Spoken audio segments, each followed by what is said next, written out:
guys, Dragana Miller here and welcome to my YouTube channel. As you can see from the description below, today we are talking about the Diva Cup.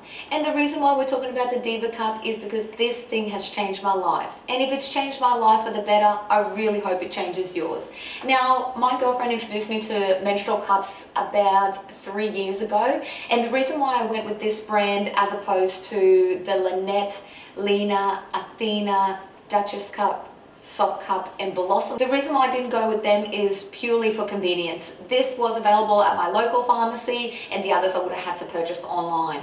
Now I live in Australia and this particular brand cost me $43. Initially I thought 43 bucks. That's a bit steep, but honestly, this has ultimately saved me so much in the long run. Now, the first thing I did prior to purchasing this is obviously Google the shit out of the product. I really wanted to know what the benefits of using this product were as opposed to using tampons. Now, the biggest selling point for me, which was the first thing that was mentioned when I Googled this, was the fact that it saves on landfill. Apparently, 450 million pounds a year attributed to sanitary waste, which is just insane. I mean, this particular product lasts you 12 months. And imagine how much landfill we would save if we just converted to this and chucked the tampons away. Because nobody likes tampons. They're uncomfortable. This is why I was keen to try this. The next best thing, besides how good it is for the environment, was the fact that this stops your vagina from drying. That sounds really weird, I know, but the benefits of that are it keeps all the good bacteria in your vagina and stops infections. So that's the benefit of that. Another thing that I found was that women reported less cramping using this as opposed to other menstrual products like the tampons or pads. They reported less cramping, but unfortunately that's not scientifically proven, but some women have reported less cramping. And another thing that I found very interesting was that this actually eliminates odors. So what I mean by that is apparently when the period fluid is exposed to air, it can become odorous. And because this is inside of you, it's not exposed to air and therefore it is not odorous. So that was good to know. Yeah, it's really good on landfill. It causes less cramping. It's less odorous. It doesn't make your vagina dry. So yeah, it was ticking all the boxes. So the next thing I had to choose was which model I had to buy. Now there is model 0, model 1 and model 2. Now 0 is a new model that's just sort of come out. It's for 18-year-olds and under. I really wish that was around when I was younger because honestly, I wish I was exposed to this way earlier. There is model 1, it's for women who are under the age of 30 and who have not given birth vaginally or via C-section. And model 2 is for women that are over 30 and or who have delivered vaginally or via C-section. So I am 30 years old, I have not had any kids, so I went with model 1. Now, the first thing I noticed when I purchased this product, and I'm sure if you're going to purchase this, you will think exactly the same. The first thing I noticed was the size difference. Like, this is like 4 or 5 times bigger than a tampon. So the first thing I thought looking at this was, how am I going to get this in my vagina? Like, I'm not even kidding. When you first see this thing, you're going to be like, why did I buy this? But trust me, try it and you'll love it. So the first thing I did was, as everyone does, open the box and read the instructions. Now, obviously, all different brands come differently packaged. This one comes with this little box at the top. So the first thing I noticed was this cute little bag that you put your Diva Cup in. It even says Diva on it. It's so Beyonce, it's so cute. I really like it. It's got a little drawstring. So you keep your Diva Cup in there when it's not in use. And the next thing I noticed was the instructions. And of course I had to read the instructions because I had no idea what to do with this thing. So when you first open your instructions, it just tells you a little bit about each model, which one's appropriate for who. Then when you go to the next page, it tells you how to insert the cup. Now the first thing that it asks you to do is submerge your Diva Cup in boiling hot water for 5 to 10 minutes. Now, I did not do this. Now, I bought this product 3 years ago, unless this is a new instruction, or maybe I didn't read the instructions properly the first time. All I did was rinse it. Anyway, follow the instructions. It says submerge in 5 to 10 minutes of boiling hot water. Now it says to be really, really careful when you're inserting the Diva Cup if you have long fingernails. Now I feel like that's common sense, so just make sure you don't cut your vagina when you're inserting or removing this Diva Cup. Now the first thing that it says is you want to make sure that you wash the Diva Cup in Diva Wash or in a mild oil and fragrance free soap. Now honestly, I didn't purchase the Diva Wash. All I do is I wash it with my body wash, which is doesn't have any fragrance and it doesn't have any oil in it, so I just wash it with my body wash, and I do this in the shower morning and at night. And the reason why I do it morning and at night is because this thing can stay in for 12 hours, which is absolutely insane. That was literally the biggest selling point for me. Now, so it says prior to inserting, also wash your hands. This is really important. We don't want any bad bacteria up there. Ew. Wash your hands. So what you want to do is you want to work out which way you want to insert the Diva Cup. Now there are 2 ways of inserting the Diva Cup. Option 1 is folding the cup this way. I'm not sure if you can see that. I'll wait till the camera focuses, like that. So this is option 1. The next option is option 2. This is the option that I use. It's the easiest. I don't know, I find this one a little bit fiddly, trying to push that down to get the right angle. But yeah, I honestly find just folding it in half is the most easiest and most comfortable to insert. So once you've decided which option for insertion you want to go with, what you want to do is you want to take a comfortable position, either sitting, squatting, or standing. And what you want to do is whatever your dominant hand is, whatever you're inserting with, the opposite hand, you want to spread the labia, you want to relax the vaginal muscles.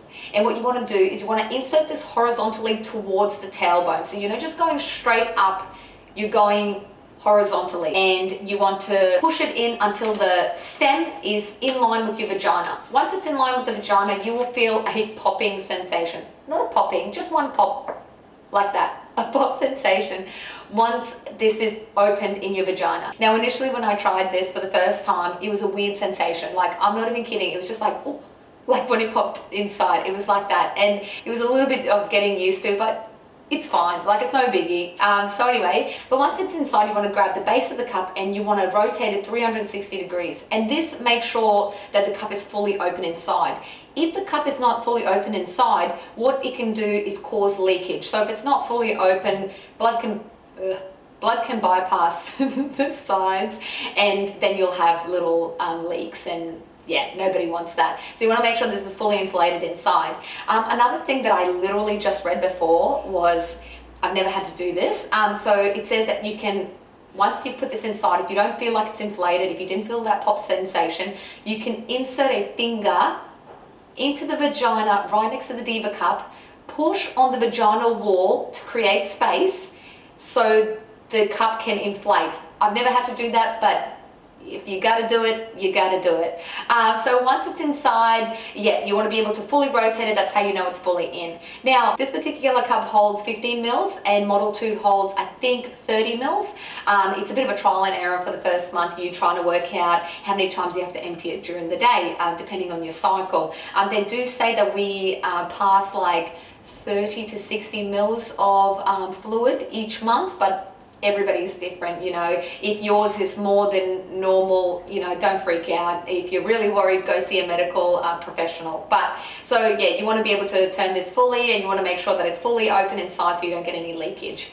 Now the first thing I did when I inserted this was make sure that I can actually remove it, because it was a bit scary knowing that there was no string, that I had to somehow find this little stem and pull it out. Now, it says in the instructions, do not panic. But of course I panicked. I couldn't get it out. I couldn't reach the stem. I freaked out. So I relaxed for a minute. I read the instructions again, and it says to use your pelvic floor to push this down for you to be able to grab the stem and then grab the base. Now, pelvic floor, I'm like, do I have any pelvic floor muscles?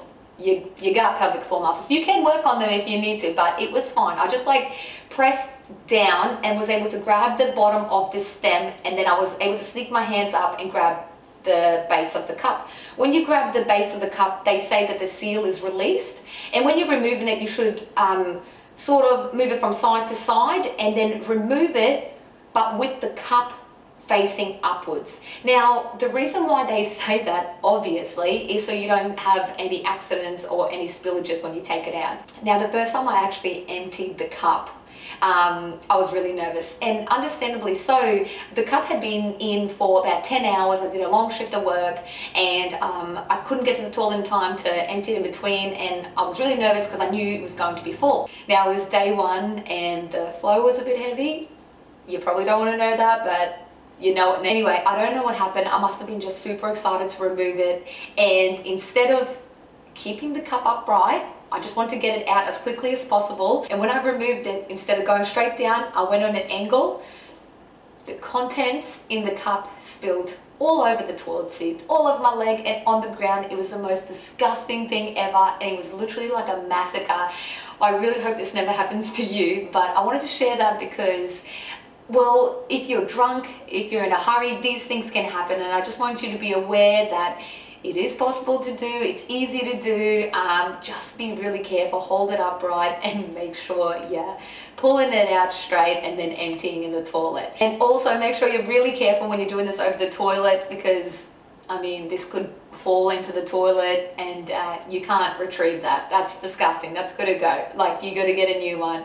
That's luckily never happened to me.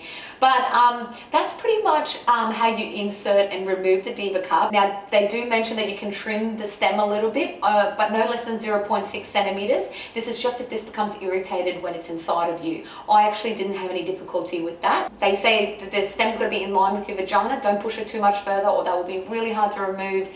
And you don't want to be using any foreign objects to remove this. You don't want to be using any pliers or anything. I know that was my fear, that this was going to be stuck inside of me, and I'm a nurse and I work at the hospital, and I did not want to have to end up in the emergency department with a Diva Cup stuck in my vagina. That was not going on my record, so I was really, really nervous about that, but thankfully everything went okay. What they recommend is that you empty it and rinse it out at least 2 to 3 times a day, yeah, just store it in your Diva Cup.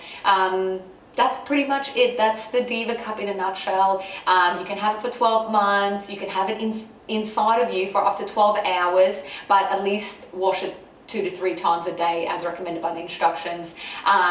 You'll never look back. One thing I do is I still wear a very, very thin panty liner because I work long hours, and if you're a nurse, you know there's no time for the toilet. So sometimes I might not be able to make it to the toilet in time, and that's when it gets full and you might get leakage. But honestly, that is very rare. That has not happened to me often at all. And I have friends that don't even wear panty liner. So, you know, you choose, you just test it out the first month. They do recommend you using this for the first 2-3 months just during the day, and not use it at nighttime, just so you get familiar with how to insert and remove and things like that. That's in the instructions, but honestly, I used it for 1 month and it was perfectly fine, and I used it at nighttime immediately. So yeah, so I really hope this helps someone out there learn how to use the Diva Cup, understand the benefits of using it. I imagine all menstrual cups are pretty similar. I did Google the other ones. They look just slightly different. I know the stem was a bit longer in some of them, but like, they're all the same concept. They're period cups. I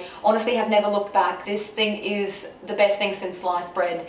Honestly, give it a go. Until next time, bye YouTube.